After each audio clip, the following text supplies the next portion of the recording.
since being dead, since achieving this state of bonelessness, liplessness, breastlessness, I've learned a few things I would rather not know.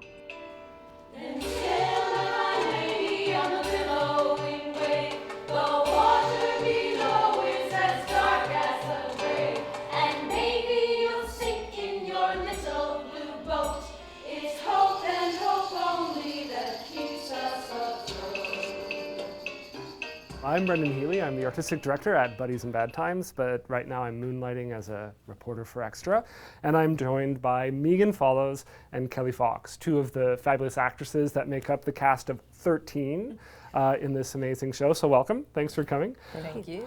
Maybe you want to just tell us a little bit about who you're playing and just a bit about your character. Why don't you start? I'm playing Penelope.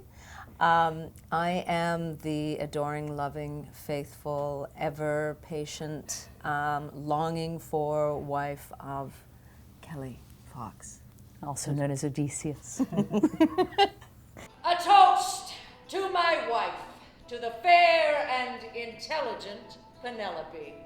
To the fair and intelligent Penelope. The story that everybody knows is the Odyssey and the 10 years that Odysseus was away fighting in the Battle of Troy, and then the 10 further years that it took him to get home by a meandering route. So this is Penelope's chance, I guess, to tell her side of this. Your cup is empty, sir. May I fill it?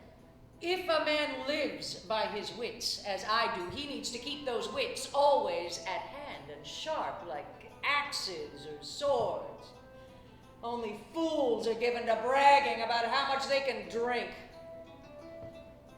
And while Margaret Atwood is obviously noted for her feminism and her deeply witty but very critical perspective on history and on stories, what are some of the features in the play that you feel are particularly Atwood's?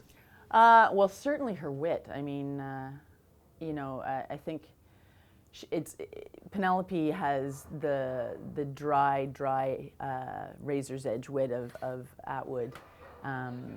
So it's laced with that kind of Atwoodian humor, which is great because it provides, a great deal of comedy actually throughout the play. Which is quite tragic. Yeah, it's a terribly tragic Right. story ultimately, Right. but it's really, really funny. Not all the time, and I think it's amazing because you'll go through the most dark scene, and then she naturally relieves us through a place of dry wit. I think she's also dealing with, women's treatment of other women. It's not just a criticism of the patriarchy, it's also an exploration of classism and how Penelope is of a different class. And at the end of the day, she doesn't, she comes first. And in the first monologue, she says, "Don't follow my example." Because basically, I've been made, a joke, like I've been made a fool of, and the myth propels or perpetuates this virtuous wife as the ideal. She says she's a stick used to beat other women with. They were all staring at Helen, who was intolerably beautiful as usual. Like every other man on earth, Odysseus had desperately wanted to win her hand.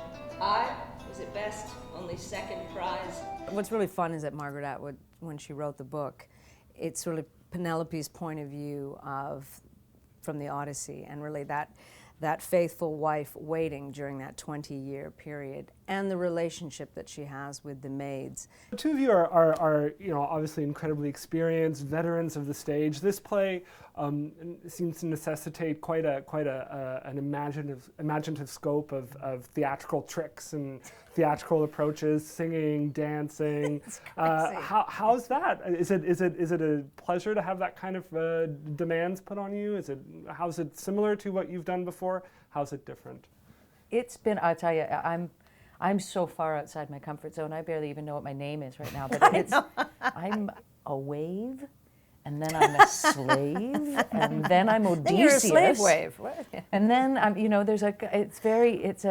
and then you're singing and you're dancing and you're moving and you're, it's extraordinary. These are demands that haven't been made on me in a while, and it's really fun to stretch those muscles. Yeah, and I get to watch.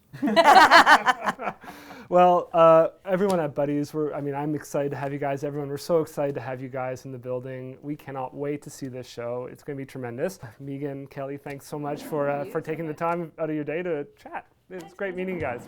Thank you.